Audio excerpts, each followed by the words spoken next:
So, paano yun? Ang daming nangyayari. Yeah, yun nga po yung sinasabi ko kanina, yung timing, from one lipat to another. So, siyempre nagpe-perform sila kasi kahit naman di ka kiss timing or so yun po, paano siya?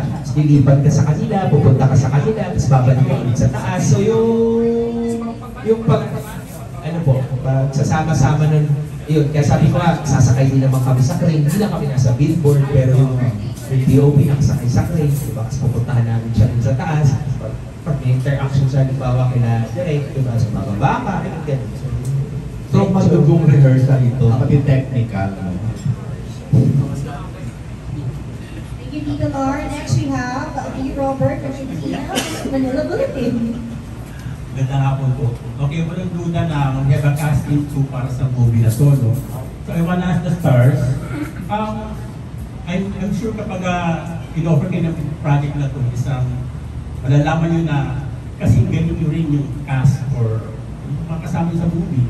So, usually, how do you deal with it? Anong nararamdaman nyo na kapag ang in-offer sa inyo is kasi galing nyo rin yung mga artista yung kasama nyo? Nilinervous ba kayo? Mas relax or nag-tension ba kayo?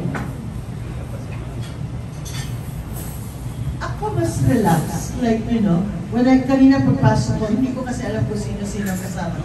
Except for EA. Pagpasok ko dito, nakita ko, uy, si Jackie, tapos si Ricky. Sabi ko, oh, kasama rin pala sila dito. What? Bakit? Hindi, pero hindi. Relax. Makita ko si Joel. Relax, because I believe and I have faith in them na magagawa nila yung trabaho nila. Na nalilesan yung takot. Kasi kapag meron kang isang kasama dyan na alam mo, oops, bakit siya kasama? Eh hindi naman siya magaling mag-memorya ng linya, di ba? Doon medyo kabado ka, naku, wala naman akong pinipinpoint in particular. Itago natin sa pangalan. Hindi naman. Hindi. So, baka doon magsasabi na ako kay adult, baka mahirapan tayo dyan, ha? Baka kailangan palitan mo yan, ha? Yung mga ganyan, di ba? No, but seeing Ricky's name there, Jackie Jose, and then seeing Joel Saracho, you know, the movie's in good hands. I mean, pati sa mga artista, trusted actors and actresses. And sa totoo lang naman, hindi naman sa pagmamayabang, pero pagyayabang ko na rin, na sa mga ganitong proyekto, you only get the trusted ones.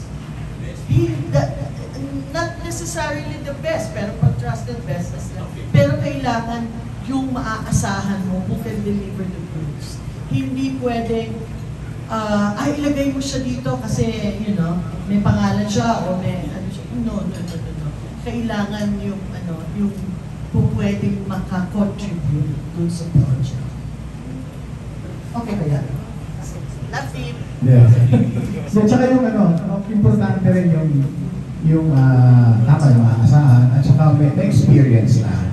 Kasi, yun nga, yung minsan yung impro, makamadapa ka, may mangyari, madelay ng konti, at least, may pagkalibang naman namin na hindi na kami magpapanik. Kung may panic man, hindi halata na and we'll do something about it. Parang play yan point of no return. So whatever happens there is part of the play. Kamali ka, ikaw lang may alam doon. Make a big mistake, make it part of the scene. And sometimes, there's magic there. Di ba? Nangyari yan kay Gina Ataria. Dati sa isang train, nadapa siya. And then, ay, okay. So, kasi may nangyari na before, nadapa. Ay, sa exit sa plan. Ay, okay. Tapos, audience, sorry. Tapos, arte. Hindi na lahat. Lag, ay, okay.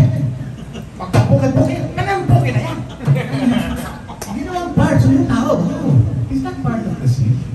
Diba? Magical, wow. Ang pastos ng babae ito.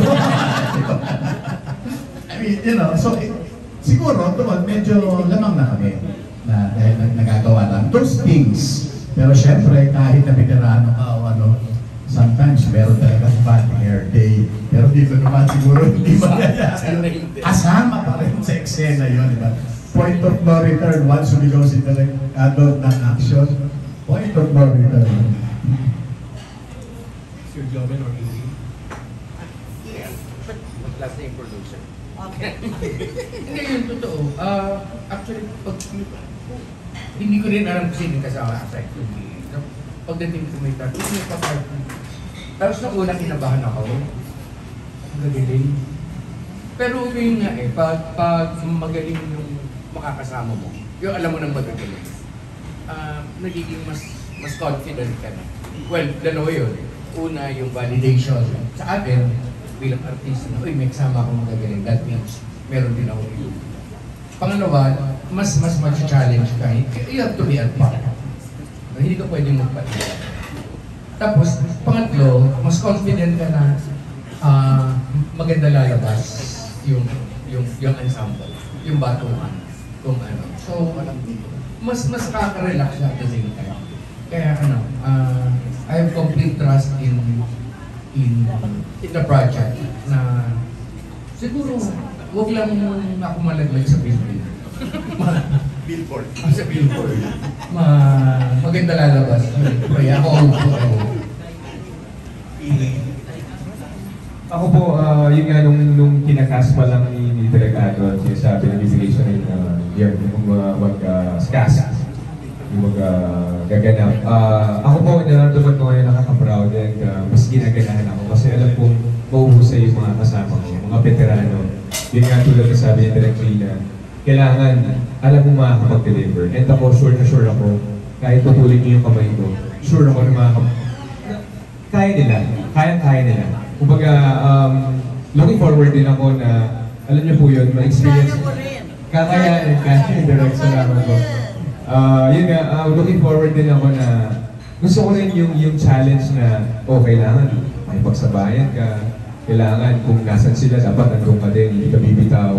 So, looking forward din ako sa ganun. Kasi, ang sarap sa pakiramdam ng ganun. Diba?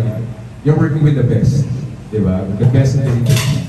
So, para sa akin, looking forward din. Mas lalo akong ginanahan nung alam kong sila yung kasama. Okay, last question for the stars na yan. Okay, I'm sure ibigyan niyo lahat yung dito sa project na to. And yun nga, ang dami ng awards, recognition, nominations. Kayo ba pag dumating ka ba kayo sa point na parang question yung minsan yung credibility yung minsan pag dumating yung award season, parang sinasabi sa iyo, bakit siya nominate ako hindi? Hindi mo gano'n. Mas magaling ako doon na. Yung gano'n nga peg.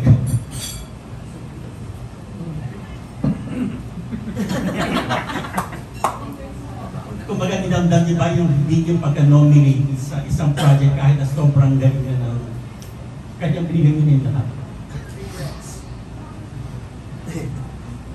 Siguro nung bata pa kami, we question that na, uy, bakit siya na-nominate ako hindi? Ba't siya yung nanalo? Mas maganda yung eksena ko. Pero nung pinanood ko yung movie, nadala ako sa kanya. Kasi it's not only sometimes your performance, it's the totality of the film. Yung pagkakadirect, yung kwento, minsan siya yung best actor kasi the whole movie is siya ang nagtiteri, yung character niya. Mahirap yun. Samantalang yung sa akin, I had 3 sequences na, uy, ang galing mo dyan! Ganda rin ito. Hindi yun yung buong film. So, yun. Siguro habang nagmamature kami, naiintindihan na namin na, and of course, you cannot please everybody. Sometimes, nagtangunda ako sa film na to. And then, a friend of mine who's a very respected critic, ayaw. So, hindi ko, kanya-kanyang taste din yan. At the end of the day, kanya-kanya pa rin taste yan. Pero at least, kami, ako, pwede hindi nyo nagustuhan yung ginawa ko. But ako, feeling ko, I did my best. But my best wasn't good enough. So, okay na rin. At least sa akin, happy ako na ginawa ko to, binigay ko yung buong yung katawan, body, heart, soul, and emotions. So, tsaka ang awards ngayon kasi, sabi nga nila, ano na lang siya, icing na lang sa ang ano pa rin talaga right now, lalo na at this time, is that you're doing good films. At may trabaho ka pa. Kasi medyo, di ba, ang nangyayari, it's all over naman nangyayari. Nagbabago ngayon ang pelikula sa buong mundo. Nagkakaroon ng transformation, nagkakaroon ng Netflix, ng whatever. Naku, baka magkaroon pa ng ibang mga bagong platform, hindi natin alam. Baka next time, manonood ka ng sine, mga bagong technology. So, we're happy that we're still working and doing good work. Yeah. Sa haba ng sagot ko, nakalimutan ko yung tanong. Kung nagdamdam ka man minsan na kahit na binigay mo na lahat yung heart and soul mo sa isang project, at the end, hindi pa rin na-nominate because question mo rin minsan yung bakit siya na-nominate ako hindi. Hindi pa naman dumating sa akin. Siguro, sabi niya nga, kung bata, pwede. Pero ngayon, hindi na. Parang hindi naman, meron naman dumadating na mas magagaling talaga. Ganon. Hindi naman forever magaling. I mean, yung magaling nung araw, during our time, nag-evolve na rin yan. Meron ng mas iba ang atake ngayon sa mga artista. Kaya hindi mo pwedeng sabihin na forever ikaw yung pinakamagaling sa lahat. Yan ang. Ako mas maiingit ako kung mas malaki yung talent. Kasi we don't work naman for awards. We work to play a role, to do our job. Isa yung interpretation. So pag nagawa mo yun, that in itself is its own reward. Yun lang, sana mas tumaas yung talent people. Ako po, hindi pa sa akin pumapasok sa utak ko minsan nagkakaroon ako ng tanong sa sarili ko, bakit si ganito na-nominate? Hindi po. Kung hindi man ako ma-nominate, na-nominate ako pero hindi ako nanalo. Kung kinukuha ko yun, mas lalo ko minomotivate yung sarili ko. Kailangan mas susunod ka, mas kailangan galingan ko palalo. So, ganun ko lang po siya kinukuha. Salamat po. Share lang ako. Unang award. Nung pumaten ako ng best supporting actor. Pero nung bago ako pumunta, sabi, dapat nilagay ka sa best actor. So, siyempre may mga kaibigan ka, tatawag sa'yo. So, pumaten ako. Medyo alam niya. Kasi, nasa utak ko sa labihan ako, dapat siya ang best actor. So, anyway, nung tinawag na yung in-announce na yung mga wave ng nominees ng Best Supporting Actor, si ganito, si ganyan, yung Ricky Davao, and the winner is Ricky Davao. Ako? Ganun yung feeling, ha? So, umakyat ako. Ang nag-abot ng award si Tirso Cruz. Tapos, inibot niya sa akin yung award. Tapos binulong sa akin ni Tirso, huwag mong basagin yung award. Ibig sabihin, sobra raw yung pagkakakapit doon sa trophy. Baka mabasag yan! Sabi niya ganyan. Thank you. Tapos niyakap na ako. Tapos paghawak ko nung nawala na yung best actor. Kasi ito na yung pinagtrabahuan ko to. I became so emotional. Wow! First time na nanalo, diba? So iba pa rin. Yung binigyan ka ng binigyan ng importansya yung ginawa ko. Maski na sinasabi nila, dapat yan, mas ganito, mas gano'n. But still, ito na, bakal yung trophy. Sabi ni Tirso Cruz, muntik mo nang mabasag yung trophy sa pagkakakapit. Salamat po. Thank you, Tito Bobby. We are down to our last four na mga magtatanong. Nahin na natin si Nas Tavares of Pelikula Mania, followed by Chard Rosetta of Manila Feed, next Cesar Batingal of Net25, at ang pinakang huli, save the best for last, ang maraming tanong sa parte ng kanyang katawan, Maureen Alino. Kay Direk po, Direk, may napili na po ba kayong DOP and may napag-usapan na po ba kayo kung Opo, meron na. Siya rin yung nag-DOP sa akin kay Celsa. Siyempre pinag-uusapan namin kung paano yung gagawin.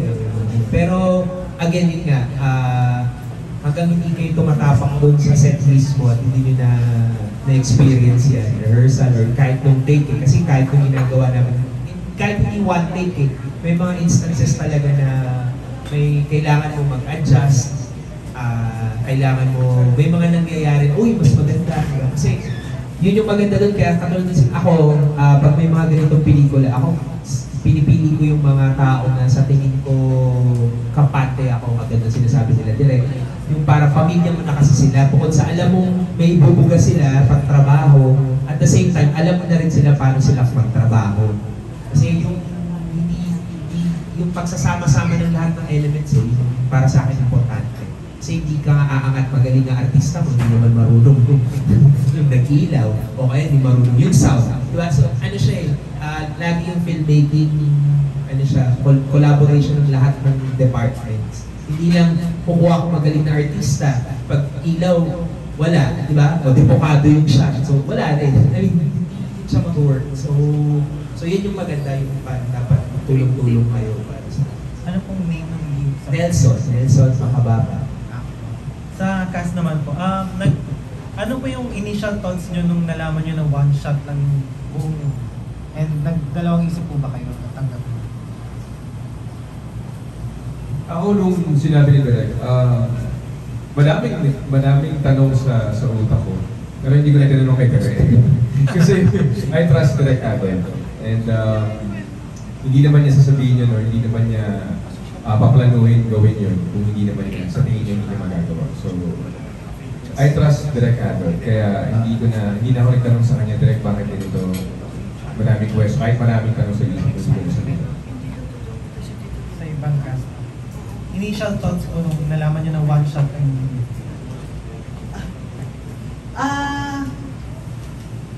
Ano ba reaction ko sa'yo? Tinawagan mo ko sa telepono. Kasi siya, Ha? Paano? Paano gagawin yun? Ha? Paano kung hindi ko ma-memorize? Ha? Gano'ng kahaba? Gano'ng kahaba ang lead? Gano'ng kahaba? Kaya nga, syempre, nagtatrabaho siya noon. Hindi po, ganito po yun. Ganito doon yung parang nagmamadali. Ayaw niyang ma-question ko siya, I'm sure.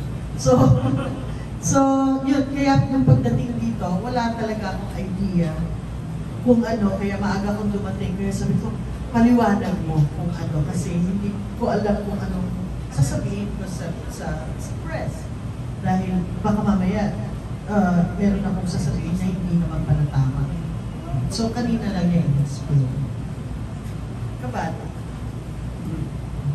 Ako, nung sinabi sa akin ng Direk Adol, naroon ako, wow, talaga? Tapos nabanggit ko kagad yun. May movie nung araw, yung Eleuteria. Tambo ni Eleuteria. Exciting, pero siyempre, challenging talaga yun. So, exciting, pero katulad nga ng mga napag-usapan, hindi siya ganun simple. Maraming involved yan. Pati nga, technical, sa akin, tapos yung weather, yung araw, lakupas ba o hindi, may mga ganun yan eh. Hindi ganun kasimple yun. Tapos baka yung ingay. So, pero lahat yun, yung challenge na yun, exciting for us. Ako kanina din ako na-brief yung sa project.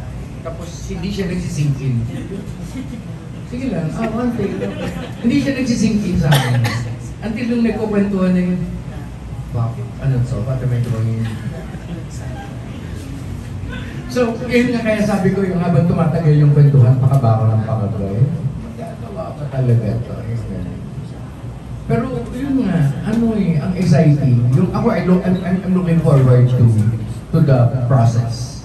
Magmula sa pagre-rehearse. Kasi kailangan, kasi parang sa play, sa akin ang pinaka-importanting bahagi ng theater yung rehearsal. Yung binubuo mo yung marami kang ina-uncover doon sa material. So ito, yun din. Parang excited ako mag-rehearse at saka mag-shoot. Last na lang po kay Direk. Clarify nyo lang po, yung buong movie po, isa lang location sa may billboard lang or may iba pa po siyang pupunta? Secret. Hindi yung general area, pero hindi lang naman siya confined doon. So So that whole space, sabi nga ni Kuya Joel kanina, malaking space.